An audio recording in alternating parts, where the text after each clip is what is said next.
दोस्तों आज हम इस वीडियो में बात करेंगे एक भूतिया गुड़िया की। यह कहानी एक सच्ची घटना पर आधारित है। बचपन में आप भी कई गुड़ियों के साथ खेले होंगे, लेकिन आज मैं इस वीडियो में आपको जिस गुड़िया के बारे में बताने वाला हूँ, इस पर 2013 में एक मूवी भी बन चुकी है जिसका नाम द कॉन्जरिंग है। इस फिल्म में तीनों दोस्त को भूतिया गुड़िया इतना डराती है कि इससे छुटकारा पाने के लिए तीनों दोस्त पेशेवर पैरानॉर्मल इन्वेस्टिगेटर्स एड और लॉरेन वॉरेन से मदद लेनी पड़ती है।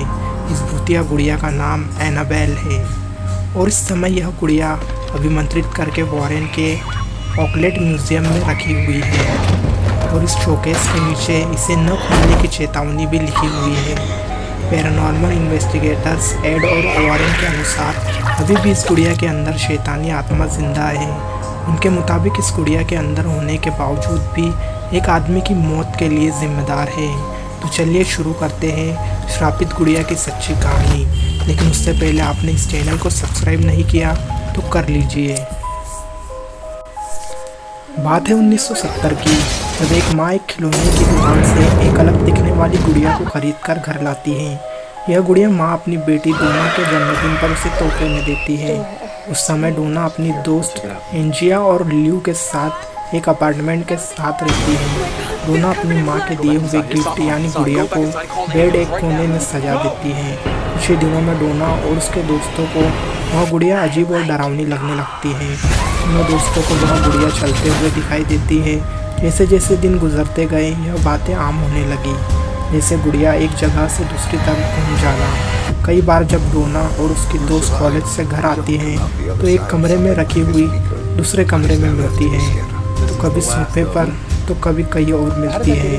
गुड़िया को लाने के 1 महीने के बाद हालात इतने भयानक हो जाते हैं कि अब दोनों दोस्तों को घर लौटने पर चमड़े के कागज़ पर लिखे हुए संदेश मिलते हैं जिस पर हेल्प मी लिखा होता है। मानो जैसे यह सब उस गुड़िया ने अपने छोटे छोटे हाथों से लिखा है, क्योंकि कागज़ पर जो लिखावट थी वो किसी छोटे बच्चे की थी। हैरानी की बात यह है कि जो संदेश लिखे मिलते थे वे चमड़े के कागज़ पर मिलते थे, जो कि उस घर में थे ही नहीं। एक रात को जब वो दोनों दोस्त घर पहुंची तो उन्हें गुड़िया की पीठ और छाती पर खून के धब्बे दिखाई देते हैं। अब उन्हें लगने लगा कि इस गुड़िया में किसी शैतानी आत्मा का साया है और वह दोनों दोस्त आत्माओं से बात करने वालों को बुलाती हैं। वह इंसान गुड़िया से बात करके पता लगाता है कि उस गुड़िया में किसी बच्चे एनाबेल की आत्मा है, जो अपने बचपन में इसी जगह खेलती थी जिस जगह वो अपार्टमेंट है। जब एनाबेल 7 साल की थी तब इसकी लाश इसी जगह मिली थी। उसने कहा कि वह डोना के साथ रहना चाहती है। उसे डोना के साथ रहना अच्छा लगता था। डोना एनाबेला को अपने साथ रहने देती है, लेकिन डोना को जल्द ही महसूस होता है कि उस गुड़िया में किसी बच्चे की आत्मा न होकर कोई शैतानी आत्मा है। इस घर में डोना और एंजिया के साथ ल्यू भी रहता था, क्योंकि इस गुड़िया को शुरू से ही नापसंद करता था। ल्यू ने अपने कई बार डोना को बताया कि इस गुड़िया में शैतानी आत्मा है और इसे कहीं दूर फेंकने के लिए भी कहा था, पर डोना ने ल्यू की बात को अनसुना कर दिया। बच्चे की आत्मा से बात होने के बाद दूसरे दिन सुबह ल्यू घबराते हुए डोना को बताता है कि गुड़िया ने उसे कल रात को गला दबाकर मारने की कोशिश की थी, लेकिन डोना को लगा कि ल्यू ने कोई डरावना सपना देखा है।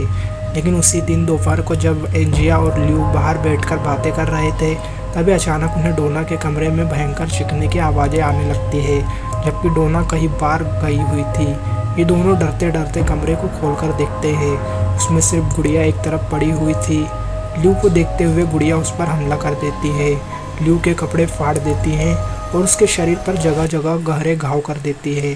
गुड़िया के इसे भयानक हमले से लू सदमे में चली जाती है। लू पर हुए इस भयानक हमले से डोना को विश्वास हो जाता है कि इस गुड़िया में किसी बच्चे की नहीं बल्कि शैतानी आत्मा का साया है।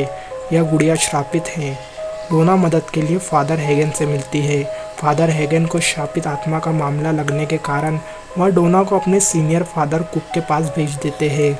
फादर कुक तहकीकात के लिए paranormal investigators expert Edwan rain और लॉरेन रिटा वॉरेन को बुलाते हैं। दोनों पैरानॉर्मल एक्सपर्ट्स 1 हफ्ते तक उस गुड़िया के व्यवहार पर अध्ययन करके यह पता लगाते हैं कि इस गुड़िया में एक शैतानी ताकत है जो डोना के शरीर पर कब्जा करना चाहती है, जिससे उसका पुनर्जन्म हो सके। इसलिए वह डोना के साथ रहना चाहती थी। डोना का ध्यान आकर्षित करने के लिए पहले वो गुड़िया पहले जगह बदलती है, फिर हेल्प मी संदेश लिखती है, अपने ऊपर खून के धब्बे लगाती है। जब डोना आत्माओं से बात करने वाले को बुलाती है तब वो गुड़िया उससे झूठ बुलवाती है कि वह एक बच्चे की आत्मा है और वह डोना के साथ रहना चाहती है। वारेन के मुताबिक थोड़े ही दिनों के बाद गुड़िया डोना के शरीर पर कब्जा कर लेती है। अब इस अपार्टमेंट को श्रापित आत्मा से मुक्त करने के लिए वारेन, एड और फादर कुक वहाँ एक क्रिया करते हैं।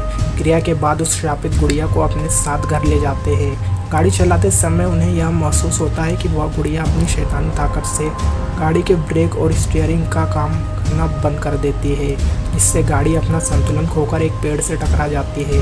वारेन गाड़ी से उतरकर उस गुड़िया को अभिमंत्रित जल छिड़कते हैं, जिससे वह गुड़िया कमज़ोर पड़ जाती है। इसके बाद वारेन सुरक्षित अपने घर पहुंचते हैं। वारेन उस शापित गुड़िया को लाकर अपने ऑफिस में रख देते हैं। कुछ दिनों बाद ही उस गुड़िया की पहले वाली हरकतें शुरू हो जाती है। वारेन जब ऑफिस से जाते हैं तो ऑफिस बंद करके जाते थे, लेकिन घर वापस आने पर वह गुड़िया कभी सीढ़ियों में तो कभी दूसरे कमरे में मिलती थी। इस दौरान एक और घटना घटती है। एक दिन फादर जेसन ब्रेडफेड वारेन से मिलने आते हैं। वह उनकी नज़र ऑफिस में रखी हुई उस गुड़िया पर पड़ती है। वह उसे देखकर कहते हैं, यह कपड़े की साधारण गुड़िया किसी का क्या नुकसान करेंगी। यह कहकर फादर वहाँ से चले गए, लेकिन रास्ते में अचानक उनकी गाड़ी का ब्रेक फेल हो जाता है। इस कारण उसका एक्सीडेंट हो जाता है और वह घायल हो जाते हैं। यह हादसा होने के बाद वारेन ने अभिमंत्रित किए हुए बॉक्स में उस गुड़िया को रखकर बंद कर देते हैं और उसे अपने म्यूज़ियम में रख देते हैं। इसके बावजूद भी यह गुड़िया एक इंसान की मौत की जिम्मेदार है। जब एक बार एक लड़का और उसकी गर्लफ्रेंड के साथ वारेन के म्यूज़ियम में आता है, वारेन उन्हें उस गुड़िया के बारे में बताते हैं। कहानी सुनकर वो दोनों उस बॉक्स में पड़ी गुड़िया के पास जाकर उसका मजाक उड़ाने लगते हैं। जब ऐसा करते हुए वारेन उन्हें देखते हैं तो वहाँ से बाहर निकलने देते हैं। बाद में वारेन को पता चलता है कि म्यूज़ियम से जाने के बाद उनकी मोटरसाइकिल का कंट्रोल अपने आप बिगड़ जाता है और गाड़ी का एक्सीडेंट हो जाता है। इसमें लड़के की मौत हो जाती है और लड़की बुरी तरह घायल हो जाती है। वारेन का मानना है कभी भी किसी शैतानी आत्मा के बारे में हमें गलत नहीं बोलना चाहिए, क्योंकि शैतानी आत्मा अपनी ताकत से आपका सुधार या बिगाड़ दोनों ही कर सकती है। दोस्तों, अगर वीडियो आपको पसंद आई हो तो इस वीडियो को लाइक ज़रूर करना और अपने दोस्तों और रिश्तेदारों के साथ भी शेयर करें।